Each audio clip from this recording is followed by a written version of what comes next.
All right, we are live. Welcome to the Power Knot. My name is Juan Boyce, and I would like to welcome you to the Power Knot. Let me tell you who I am. I am Juan Boyce. I am a self-taught software engineer with over 20 years of experience. I've worked for places like Microsoft and Bank of America, and I have worked for early stage startups, solving lots of problems as an engineer, but now I am an engineering leader, and leading is a process not unlike tying a bow tie. It requires technique and precision, and uh, that's what we are here to talk about here on the Power Knot. I would like to introduce my guest here, Tori Rasberry, and today's guest is someone who reminds us how we show up matters just as much as we do. Tori Rasberry has spent over 25 years in the staffing industry, connecting people with opportunities and doing it with warmth, integrity, and intention. She's not just a recruiter, she's a relationship builder, a storyteller, and a force for good, literally. What struck me about Tori wasn't just her experience, it was her philosophy. That authenticity rises to the top, that your story is more powerful than your resume, that networking isn't about business cards, it's about listening, showing up, and being real. Whether you're a software engineer navigating a career pivot, a hiring manager trying to build a stronger team, or a leader wondering how to stand out without burning out, there's something in this episode for you. So take a breath, loosen your tie or just your bow tie, and join me in conversation about leadership, connection, and the power of showing up fully as yourself. This is the Power Knot with Tori Rasberry. Welcome to the show, and thank you for being my guest today. Well, thank you for having me. I appreciate it, Juan. And I loved how you're doing your bow tie. And Regina's over here asking, where's my bow tie? So actually, here we go. I Well, fumbled the ball on that part of it. So that's okay. It's I okay. had to Well, improvise. you've got an invisible bow tie. I have an invisible tooth, but it's all about There you being real go. today. So There you go. let's go ahead and get with this. As you know, this is live, and it's great that we're able to have our guests, ask questions, chime in, whatnot. That's great. So since you shared your tie, and I'll go ahead and share my tie. This is actually the first bow tie I bought. I got it from a department store somewhere. And what's great about this tie is this was an act of defiance. You know, as you can see from my background back there, I'm in Charlotte, and the law here is you have to work for the bank at least once. And I said, if I'm going to work for the bank, I'm not going to wear a necktie. I'm going to wear a bow tie. So I Yeah, I spent like it. 3 hours watching YouTube, learning how to tie a tie. But we'll do it in less than 3 hours here. So that's great. So let's go ahead and get started here. So tell me, let's start with your story. How did you get into staffing, and what's kept you in it for over 25 years? But what got me in it kind of was actually a fluke deal, to be honest with you. I had actually been in mortgage banking for several years and met um, my now husband back then, and he lived in Houston. I lived up in Amarillo, and I decided to move to Houston. We had been long distance dating, and he had a friend in the business, and so kind of it all kind of worked out where I got a job with Robert Half, and so I started in the industry at Robert Half at account temp. So just and it's been amazing ever since. I mean, it's a sales job. I mean, I've had sales jobs all my life, and I love being a connector of people, and that's what we do every day. So we bridge the gap between employers and employees, and really, we're the voice for both, and we just make those connections. So it's a very rewarding industry. Every day is a new day. I've been in the side where I've done light industrial staffing. I'm now in the professional side where I'm doing, the more professional roles, and it's all so fun. So I don't know. It's a fun business. I mean, like I said, it's every day is a new day. Yeah, it's interesting that you said your now husband's friend got you into the business. So I guess that's a testament to the power of networking. Yeah. Exactly. Exactly. Yep. So I moved down to Houston and the rest is history. So, Ooh, if I and may we've been ask, married for 24 years now. So where were you before? You I was were in in Houston. Amarillo. So I was up in the Panhandle. Oh, okay. So you went from, well, Texas is a big state, so Right. I don't want I to say still it was wasn't 10 a out. big move. I was still 10 hours away. Oh no, yeah, 10 hours. You cannot drive 10 hours from where I am and stay in the same state. Yeah. So that's a big move. 10 hours. That's like, gosh, if I drove from here to DC, that's still only like 8 hours. So Oh, okay. I get it. It's a good move. So you Yeah. said authenticity always rises to the top. What does that look like in a resume or an interview? For me, I mean, I feel like it is the storytelling. I mean, you've got to share your story for others to really believe where you're at. And you know, sometimes people think, oh my God, I can't share that stuff. You know what? Yeah, you can. I mean, it just really depends on, your delivery, obviously, and the timing. So I feel like, being honest, within reason, depending on the situation, I think is so important. And especially nowadays, finding a job is so much different than it was definitely 10 years ago, but even 1 year ago, 2 years ago.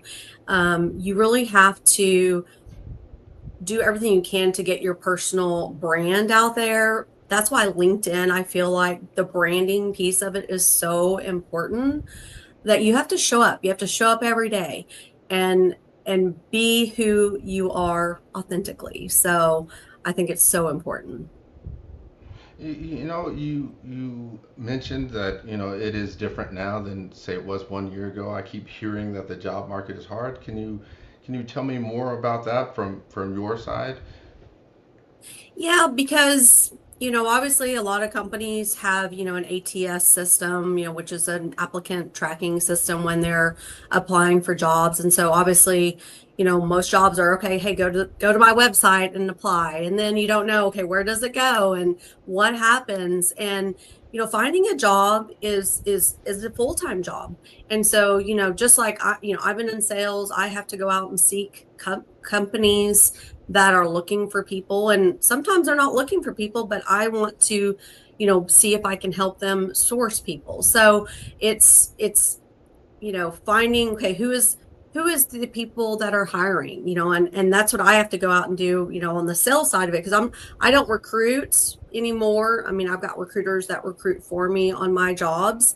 But I'm out there trying to find out where those openings are and see if we can be, a support for that company. And so it's the same thing on the candidate side. They have to stand out. So, when a job is posted, that person could be getting 100 resumes for just one position, but in all reality, only 5 of them might have the right skill set. So how do you set yourself apart? And so that's where, okay, finding out who is that person. I mean, who is HR?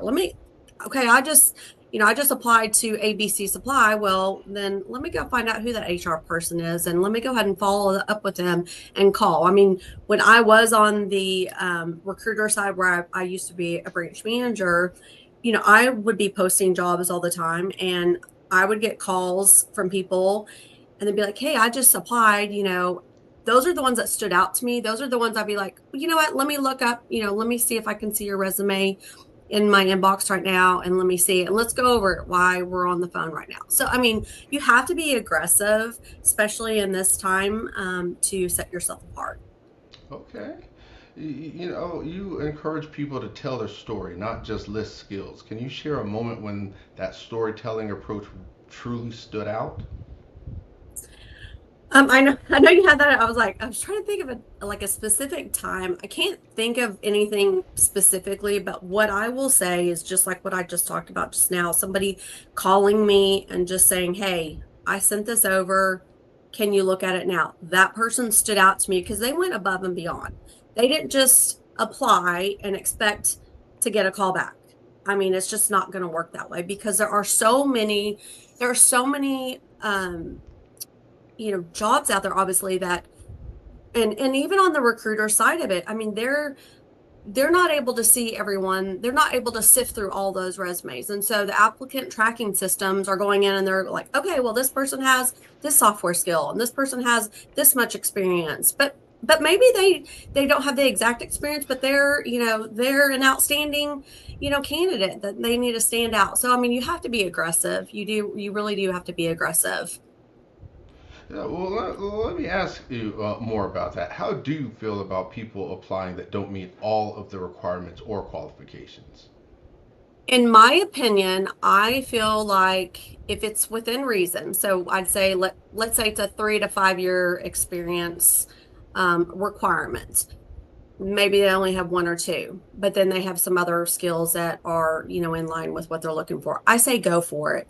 You know what? Because I feel like too many times now, you know, and I have to combat it all the time with my customers because I'll send over resumes to my clients and they'll be like, "Oh, that resume doesn't look very good." I'm like, "Well, no, we screen this person. This is what they have. These are the skills." And I have to sell their background to my customer.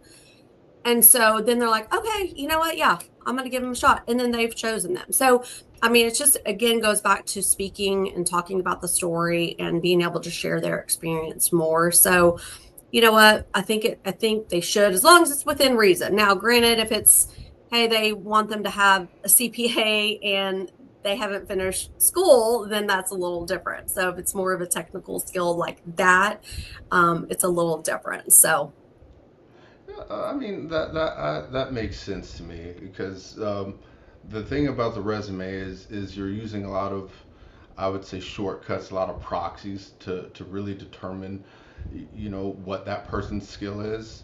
And so you're looking at, say, the title, you're looking at the name of the company if you recognize it.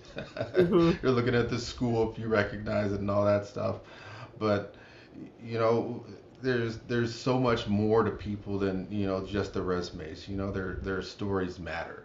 But right. for job seekers who feel defeated and overlooked, what's one thing you wish they knew? I mean, just keep showing up. They have to. I follow somebody and her name is just at the tip of my head and I can't think of exact, but there's somebody I followed on LinkedIn over this last probably 6 months or so. And I wanted to, I like, she was that one that I'm like, oh my gosh, I have to find her a job. I have to find her a job.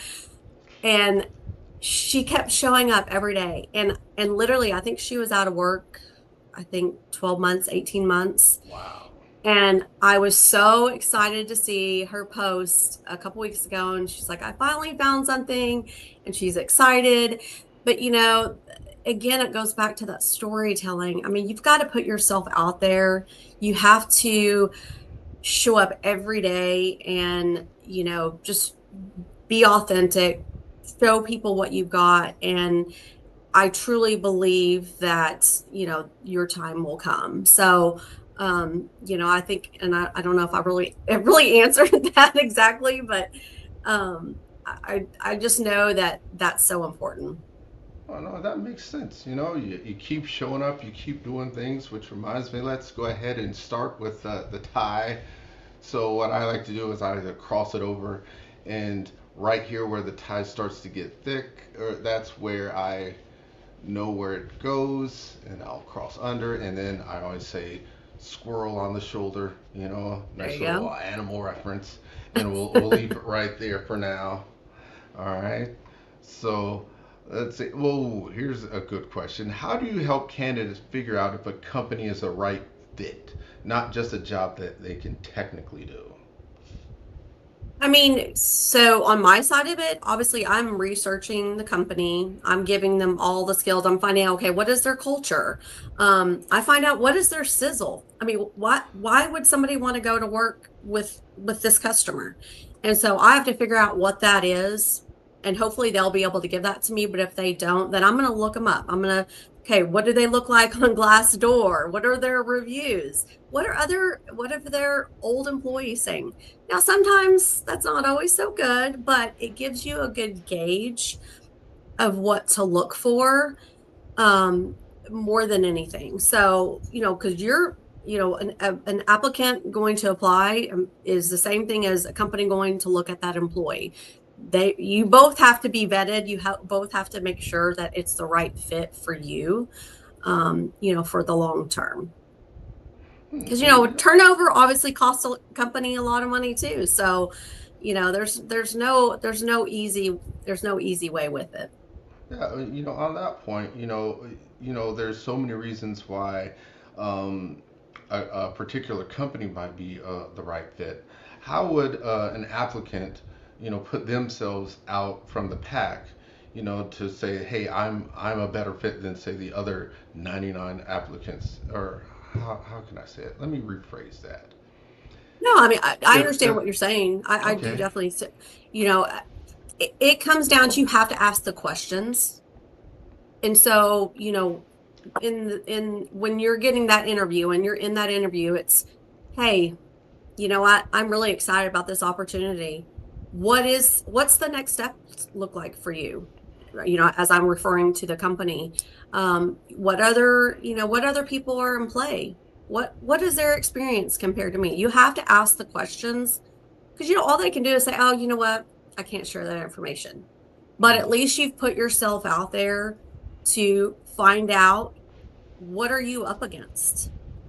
Okay. Make sure you're sending that thank you note. I mean, I know people don't do the spam or what is it? Snail mail or Spam? whatever Yeah, no, anymore. you know what's funny? I was gonna send physical thank you notes to an interview I did, but um gosh, what happened? I didn't have cardstock paper or something. And I don't know, maybe that's just an excuse. Well, I mean, I think the physical ones anymore are pretty much outdated, just because there's so many places that aren't even like in their offices all the time anymore. I mean, like at my office, we get mail, but it's not much at all. So, I mean, I think definitely making sure that you're getting their email address, you make sure that you're following up with that person. And I would say do it the same day. Get it done right away, just a Yes. thank you note. That makes you stand out, because when I've got interviews going on with my customers, and let's say I have three people in play and only one of them sends a thank you note, a lot of times that's the one they go with, depending on obviously how the interview went and everything. But like for me personally, like if my client says, who would you choose? That's who I would go with. Okay, yeah, Yeah. that sounds fair. And you know what? This might be a little I don't know, risky perhaps. But let's say I didn't get this gray hair but from bleach. How does age factor in, even though it's supposed to not factor in? Right. Right. I mean, obviously there's times that it does. It just really, again, depends on the position and depends on experience.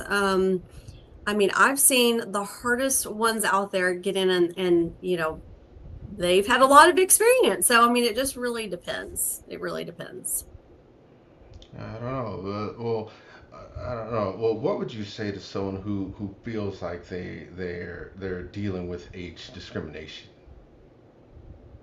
That's a tough one. Oh yeah, I didn't come here to give you softballs. I know, I Next know. time, bring a tie. Right, right. I mean, it goes with the same thing. You have to keep showing up. You have to keep applying. You have to, my husband was looking for a position last year, and he just and of course he has a recruiter wife, and I'm like, okay, I do this for a living, but you got to just get out there and keep showing up, and that's what it comes down to. And I mean, and he obviously is older, and he found something on his own, but it's keep applying, keep figuring, even it, and he's in sales, he's in chemical sales, and he's probably going to kill me that I'm even like bringing this up that I'm on here with this. But he knows he's competing with all the younger, generation. And you know what? That's okay, because guess what? He knows what he brings to the table. He knows the experience he has, and he can outshine any of them with relationships and the network that he has. So, you just have to be able to sell yourself and show that, you know what, I can do this better than them. Okay, yeah, that's good. You talk about networking as a mindset, not just a tactic. What does that mean, and how can someone introverted like myself make it work for them? So, networking, I feel like, is the number one skill set that everyone should have.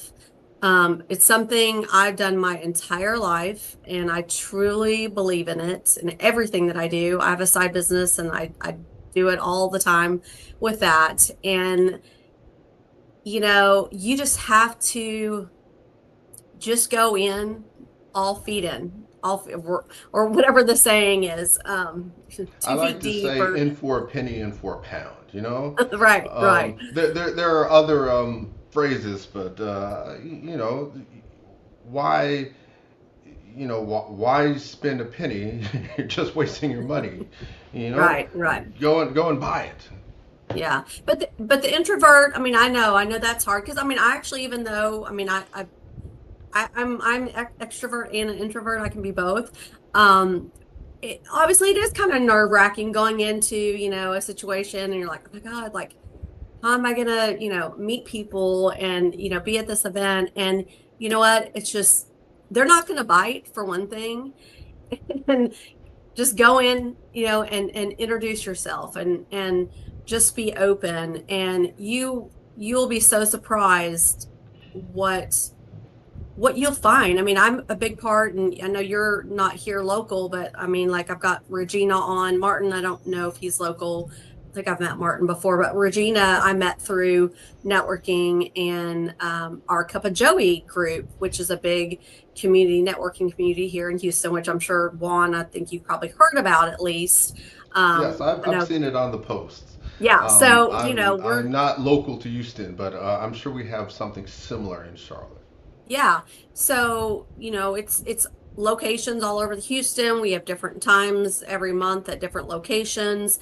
And I will say that there are a lot of people that come to these that, I mean, they're not open to they're nervous. They have a harder time, going in and meeting people, but Cup of Joey is about your why more than anything. And then the networking piece kind of just all comes together. So it's, why are we here? Why are we doing what we're doing? And so it kind of opens it up a little bit more, and said, okay, hey, I'm Tori and I'm in staffing.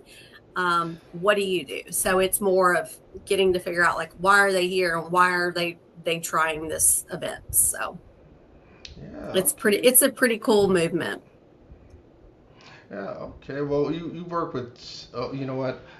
Before we continue, it's time to say there's a lot of questions coming through the chat, so I appreciate it. Yeah. Let's keep it very interactive here.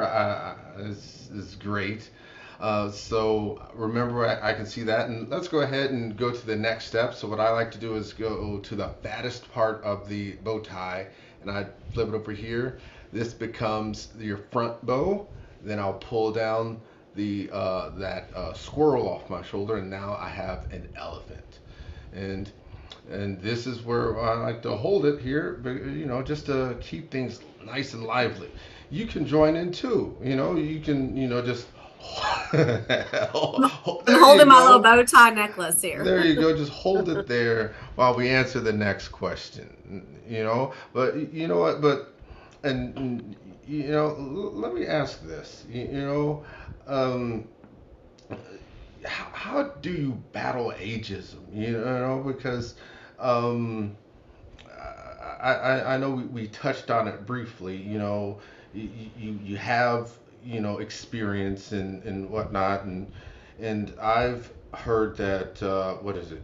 Your career is what your age might no however something minus your age, right? So Hmm. by the time you've been working for say 25 years, you have You should have a powerful network. You should have a powerful brand, right? People Right. know what you've been able to do. But like, how do you use that to your advantage? Because I think there's a lot of people out here who are struggling in the market, and whether it is ageism or not, the struggle is real. Right. No, I completely agree with you. I completely agree with you. How do I battle it? I mean, for me personally, as far as when I talk to people, um, I just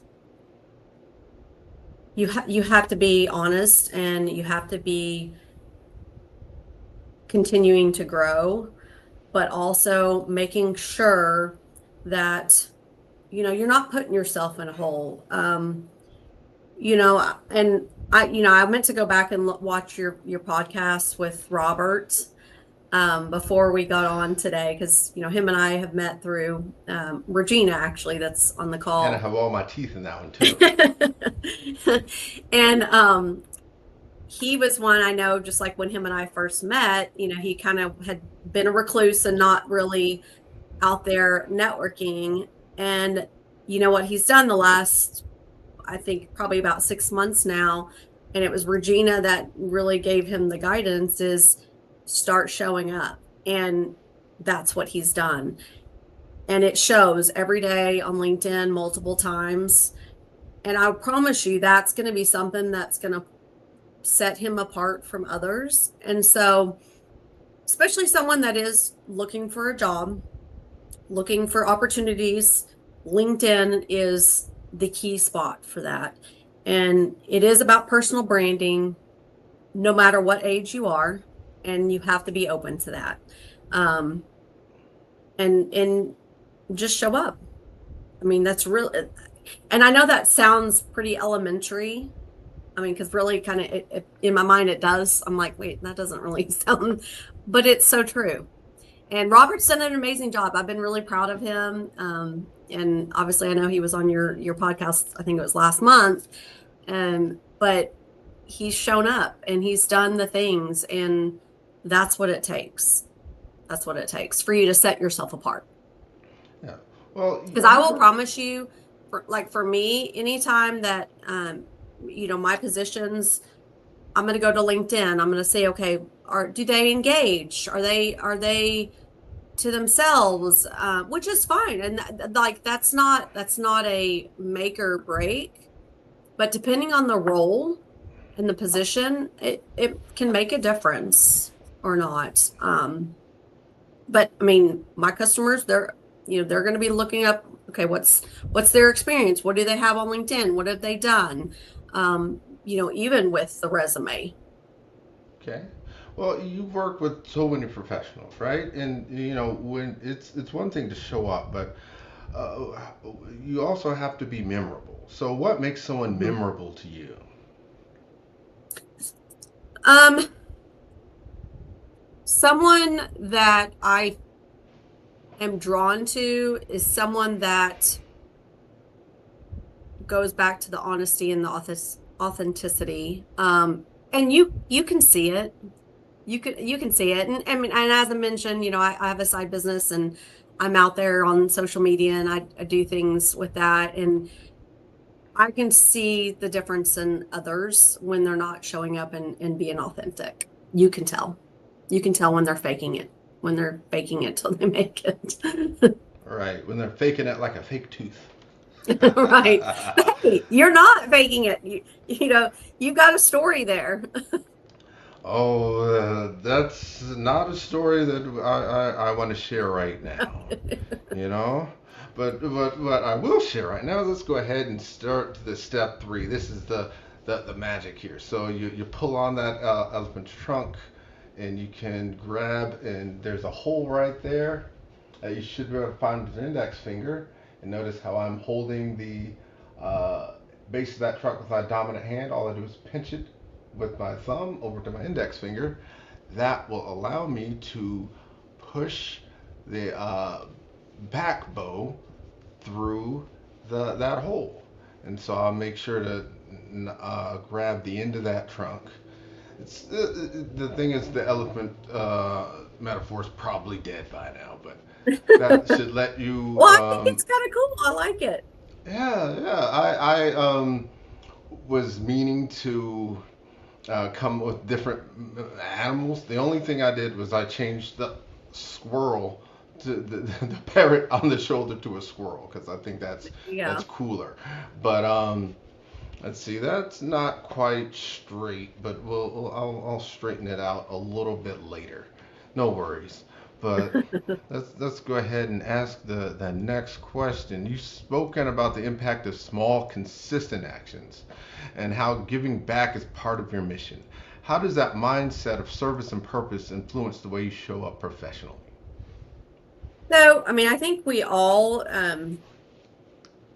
service should be part of our everyday life, and service can be, obviously out in the community doing, volunteer things, but also it's sharing, I mean, just stuff like this, knowledge and experiences to people.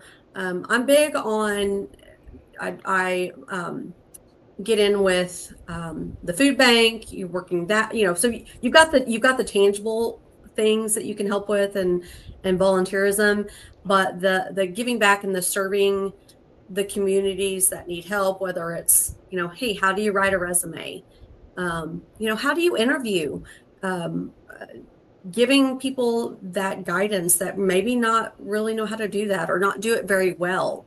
And so making sure that they understand that, here I am to help, and I want to serve and be there for you. And so, it's something that I think is really important. I think more people should do that and not expect anything in return. Right. I think that's the thing is sometimes we get caught up in things that are transactional, and I think we can. I don't know. There's something that people can tell about tell about people when you're caught up in something transactional. And Hmm. maybe it's not the most appealing thing. So let me ask this. What's something you've had to learn or unlearn about leadership, relationships, or hiring? You said or hiring. Yeah, something to learn or unlearn about leaderships, relationships, or hiring. So I led for many years. I was a regional sales manager with my last job. Loved it. Loved my company. Loved the people I worked with. Um, but you know what? I felt like I kind of lost myself a little bit in the way, and so now I'm back in just a sales role.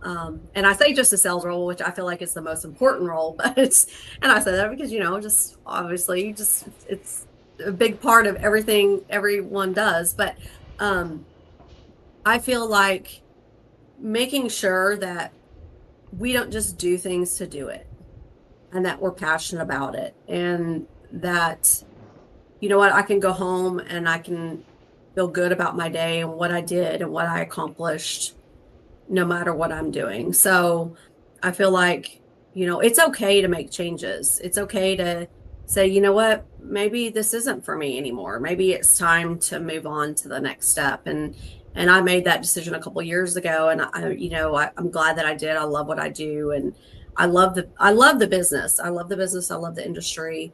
But it was just time for me to move on and kind of just do my own thing and not have to, just manage and all of that. So I feel like the unlearning of, you don't have to know it all. Right. Yes. Not knowing it all. That's definitely something I've come across. The thing about I don't know kids or whatnot is that they don't feel like that adult pressure that we have to know everything. Hmm. And maybe that comes back to authenticity.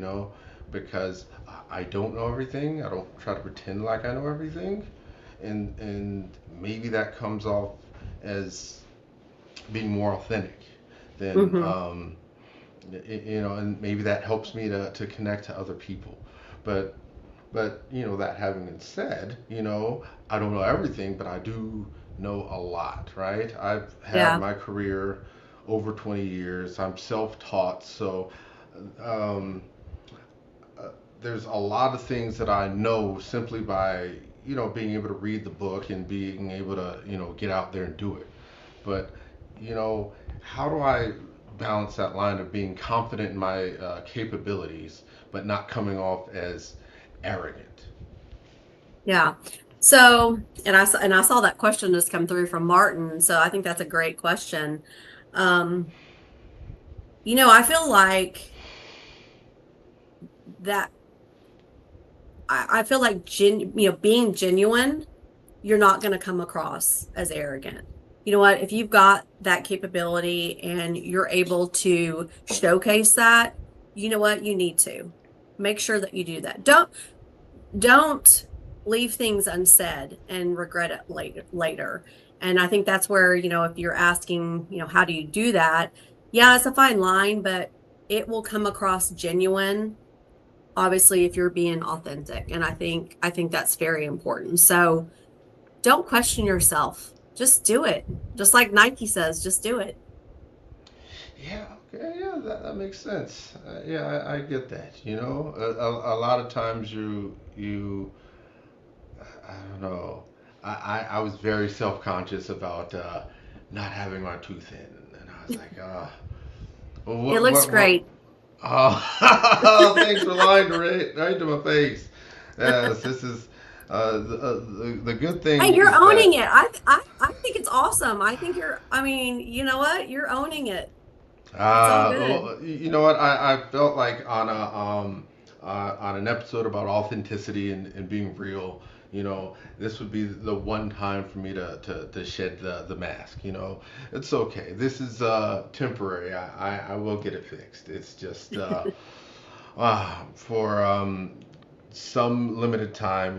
This will be different. But once I have a full solid tooth in my mouth, I'm gonna be like, oh, I Well, wonder if I'll miss I'm it. seriously proud of you. I think it's amazing that you just are doing it. So, Oh, but yes. Well, let me ask you this: what is your hope for people listening, whether they're job hunting, hiring, or just feeling stuck? my hope is that they keep hope.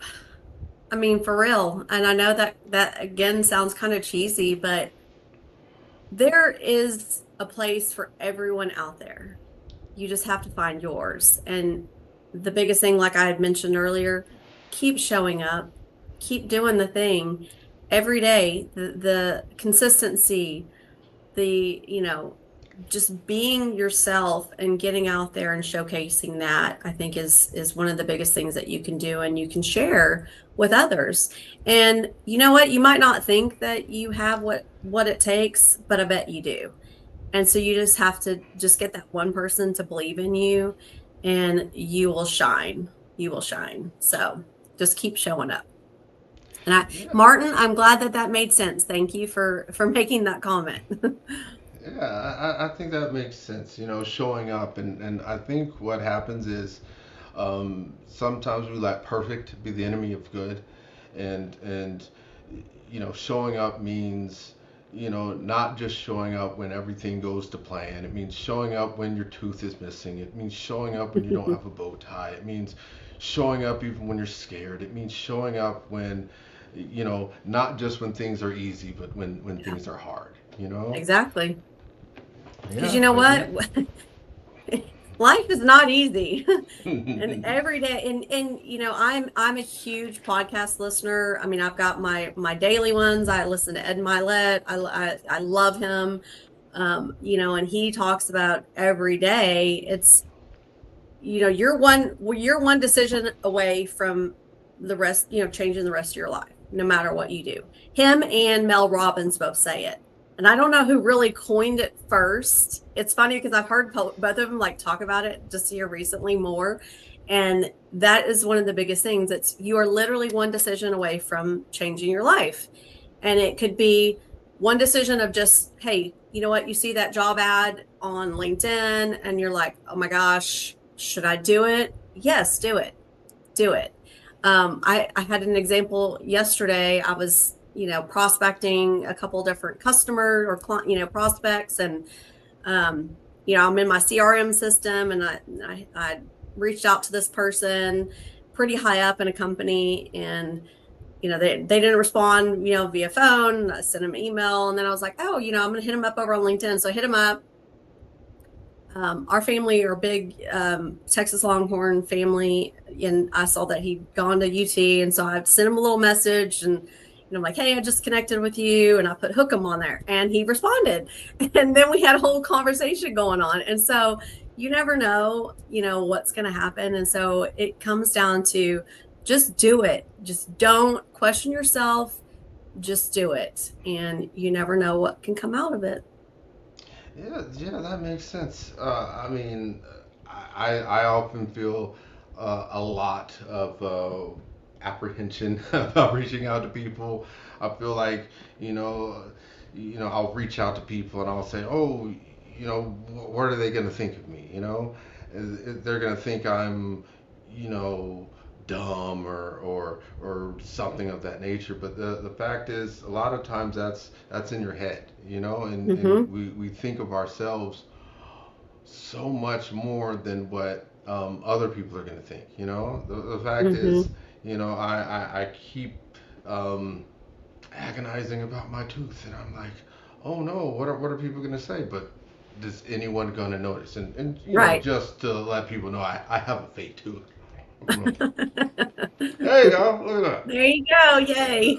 It just makes me talk funny, and I really don't want to talk funny.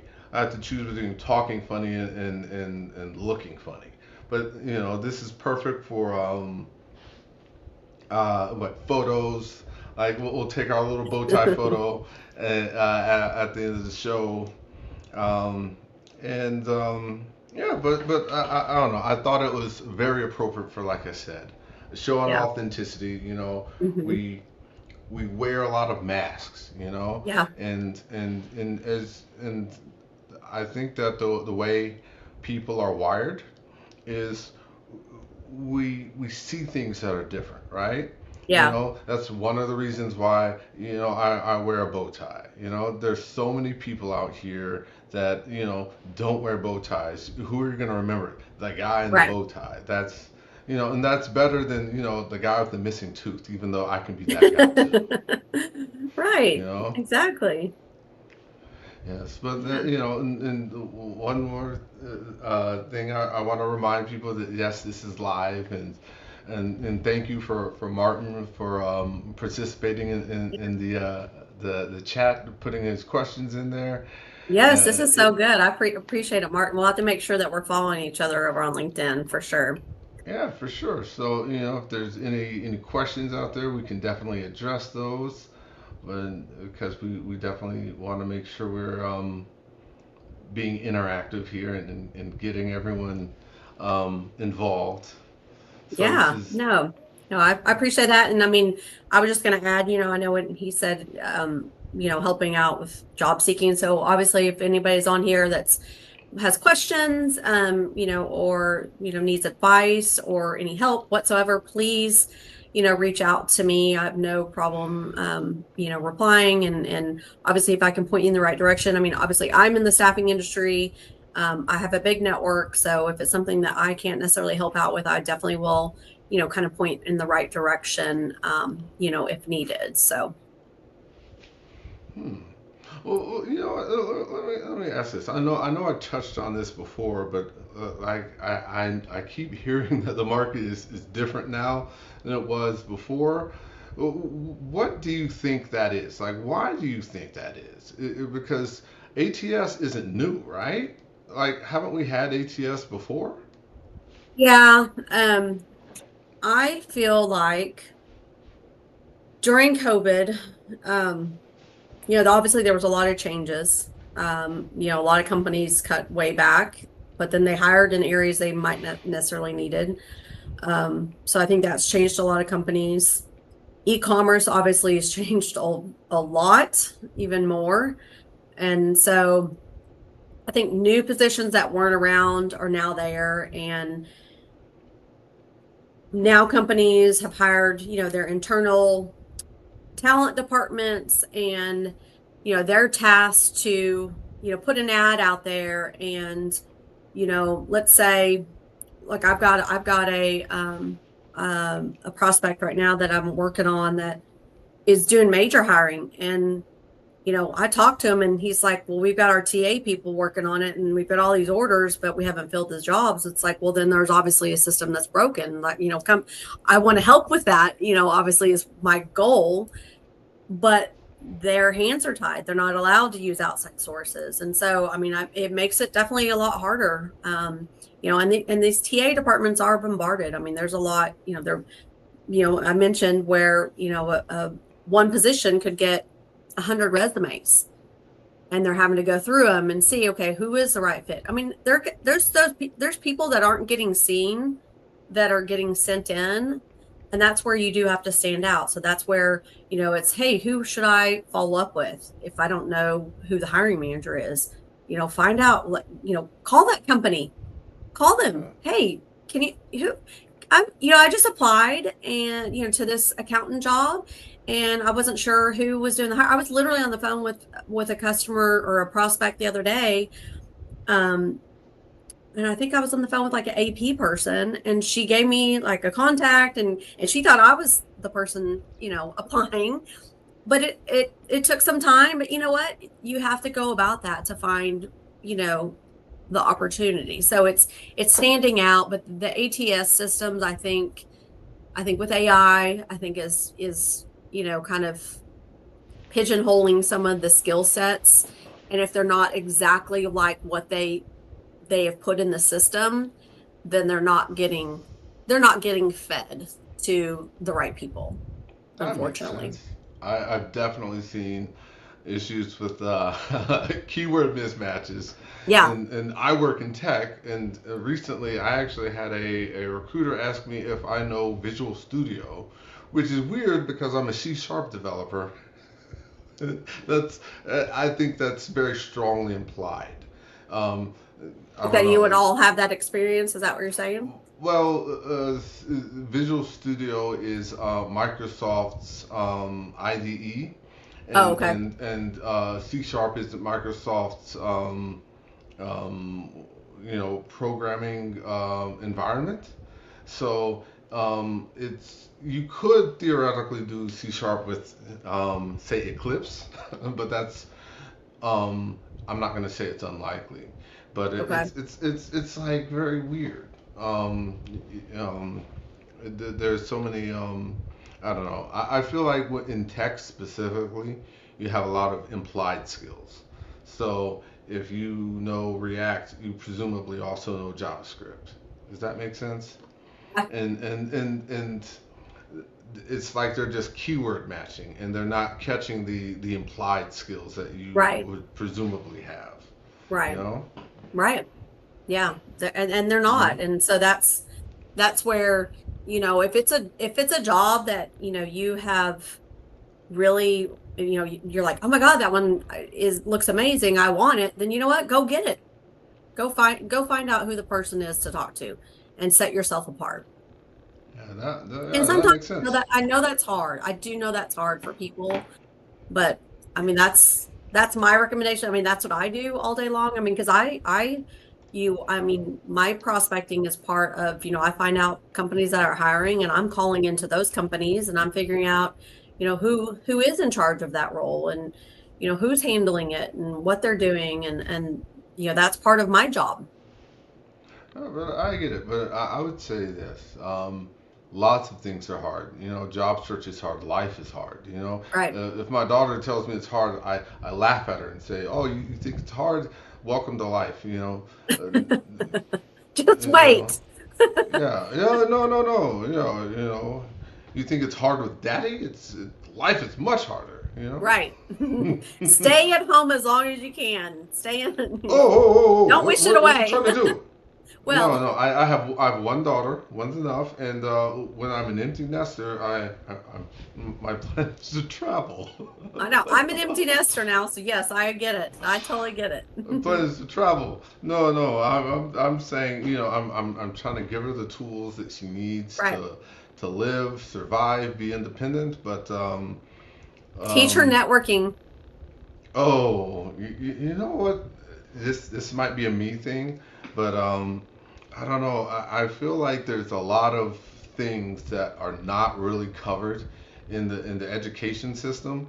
Like Exactly. you need to learn networking, you need to learn job marketing yourself. Mm-hmm. Job interview. This is Yep. wild. My niece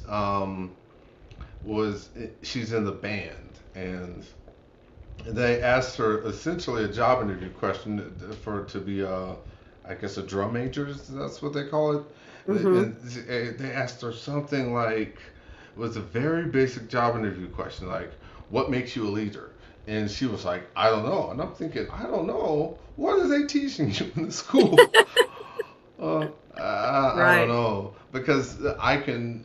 I don't know. I feel like if I were asked that in a question, I said, "Oh, I don't know." They'll kick me out literally with the boots. Yeah. Yeah. No, for sure. And it's definitely not happening in school at all. At all. I have older boys and then I have one that's 21 and my older boys did an amazing job networking. They always heard me and talked to me and I mean we just talked about it all the time. And my younger one, I mean it was harder for him even though I talked about it all the time. It was just harder for him and they don't teach them the same than they used to. So it's missing for sure in school. It's That unfortunate. It's unfortunate. well, I don't know. I don't even know how I would teach someone else networking. How do I even network? Does that even make sense? You But you know? do. I mean, you reached out to me on LinkedIn and you're like, "Hey, I'd like to have you on my podcast." So, I mean, that's networking in itself, right? Oh, it is. It's definitely hard to reach out to people. Like I said, I'm like a huge introvert. It's great that written language was created for people like me. But if I well, ironically, I'm talking to you right now, but I can feel myself talking funny. One nice thing about this appliance, though, I'm trying to talk deliberately so that I Yeah. can get rid of the accent that it gives me. But I can't tell whether it's working or not. So I Hmm. put it in and I become talkative. But I don't know. It's almost like a character, like that I Right. become as soon as I put in You seen the it like you need to appliance. just name it, have a nickname or something for it. Oh, that would be nice. Yeah. Because I feel like it's like a vaguely Eastern European thing. So There you like go. you know how Dracula has fangs? It's like There. Fang, Yeah. That's you know. a good one. But if I go to a networking event, I won't bite you because well maybe I will. I don't know. You See, know. Martin says it works. There you go. It works. I don't know. No. I don't know. It's something about just knowing it's in my mouth, the way I'm holding my tongue in my mouth, and it's like leaning into it. It's like I don't know. It turns into an accent. I don't want that to happen. But we'll see. We'll see if I'll probably. I'm debating on whether I want to do the next show next Thursday, every Thursday at noon. Oh, okay. So you do Whether it every week? yes, every single week, Okay, every I guess week. I was thinking it was monthly, but okay, got it. Yeah. Okay, awesome. Oh, yeah, every week, every Thursday. So, So it's, it's why the bow tie? What started that oh with the yeah. Oh, podcast? the wait, you're asking me about why I wear bow ties or why I have the bow tie with the podcast? Right. Yeah.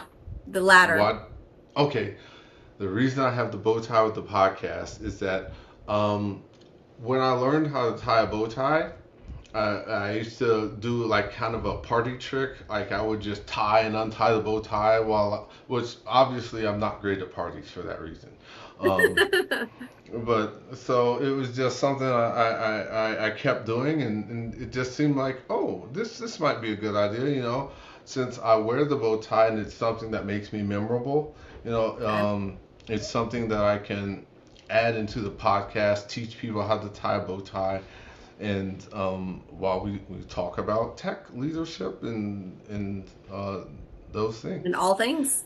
Yeah, and the irony is that for my wedding, one day I'll probably bring my wedding tie. I made all of my groomsmen wear um, real bow ties. The only person who got away with it was my nephew. He was just under the age. I think he was 8. Had he been 9, would have made him wear a real tie. But I didn't know how to teach them how to tie bow ties, and they Hmm. didn't learn, even though I gave them the assignment. And so backstage or in the groomsmen room, we were watching a YouTube video that gave the exact animal. So it's parrot on the shoulder, make an elephant, and then boom, tie a bow tie.